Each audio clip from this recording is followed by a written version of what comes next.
A couple of people in the comments had asked about a tutorial, so I thought I'd throw this up. Bearing in mind, I'm no expert and this is just the way that I do things. These are some of my tools, and I particularly like that flattened fid that you see on the left of the picture. In this video I'm going to be looking at a couple of dog leads, but the principle is exactly the same for shepherd slings.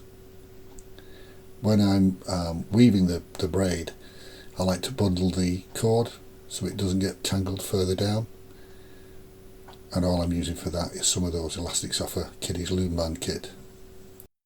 The Matthew Walker seems to cause people a fair few problems, so I thought I'd show you my way of doing it.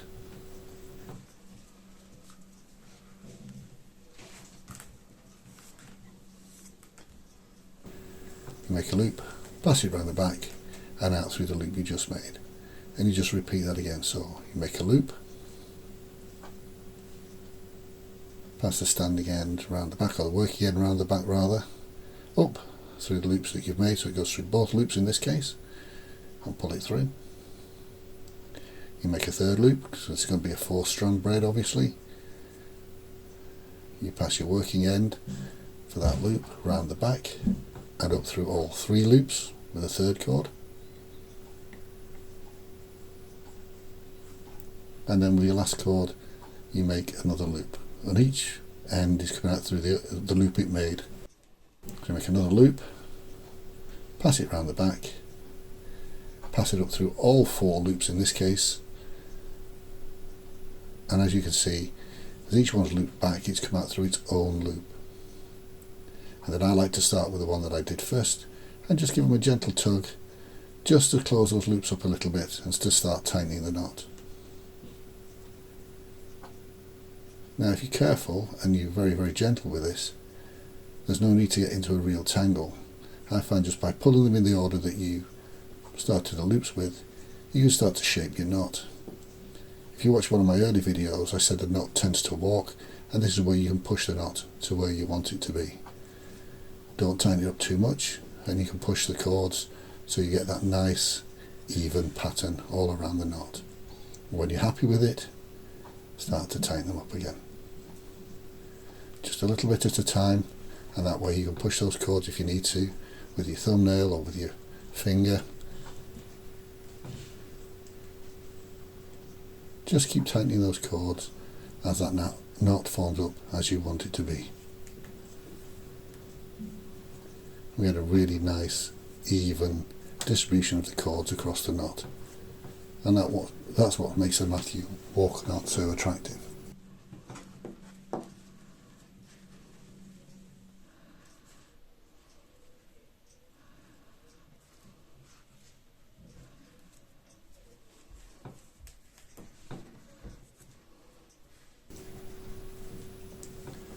So again, once you're happy with it, just tighten up those cords, and that should be your knot squared away and sorted. A little bit of adjustment, and then a final tighten. Very pretty.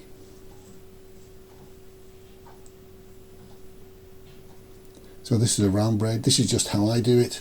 Well, this is pattern 1, and we're going to start with the same colour on each side. So we've got 2 cords of the same colour on the left and 2 cords of the same colour on the right, and what we do, we take the outside one, we go under 2 and over 1. Now it's important that you don't lose the track of these where they're going. Now we're going to go from the other side, we're going to go under 2 and over 1.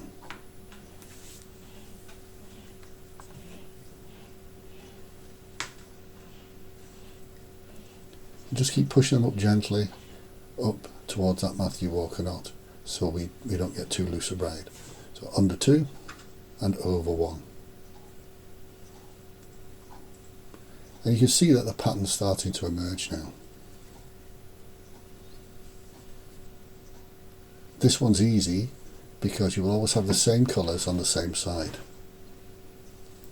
So if you're doing this particular pattern and you end up with different colours on one side, so you've got in this case a blue and a black in one hand and a blue and black in the other, you've gone wrong somewhere. So that's time to start working your way backwards.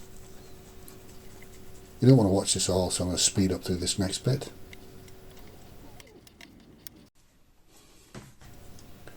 And you can see now the pattern started to form. We've got that nice blue and black pattern. This one we're using dissimilar colours, so we've got a red and a green on the left and a red and a green on the right. This one's a little harder to keep track of, so you do need to be very careful with this. Under 2 and over 1, and then work those that braid up towards the knot. Now we're going to go from the other side, and once again we're going to go under 2 and over 1. Now this looks really slow and laborious, but once you get used to it and you can do keeping tension on the lines, you can do this really quickly.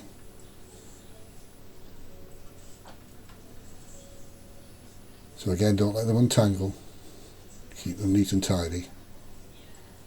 Again, it's a lot easier when you're doing it in your hand, so under 2 and over 1.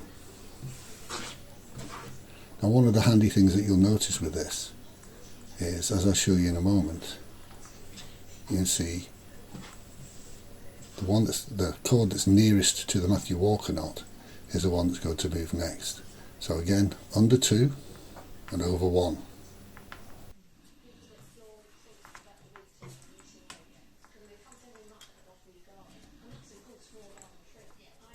Now where you've got a cord where you've just gone over, so you've got one that goes underneath and one that goes over the top. And the one that goes over the top, the side it looks like it's coming from, will be the one with the cord that's nearest to the Matthew Walker knot, so that's the cord that's going to go next. So that's your handy reminder. So under 2, again keep those cords tidy, because if you get them messed up, that's where your pattern goes, and over 1. Again, we'll speed it up because you don't want to watch that.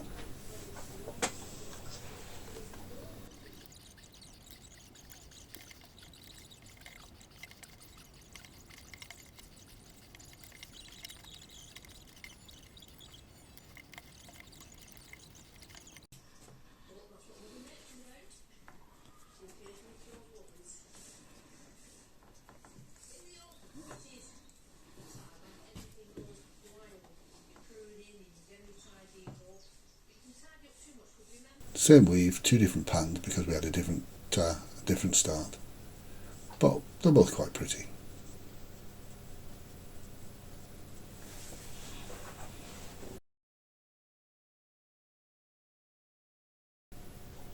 That about wraps it up. Thanks for watching. Bye.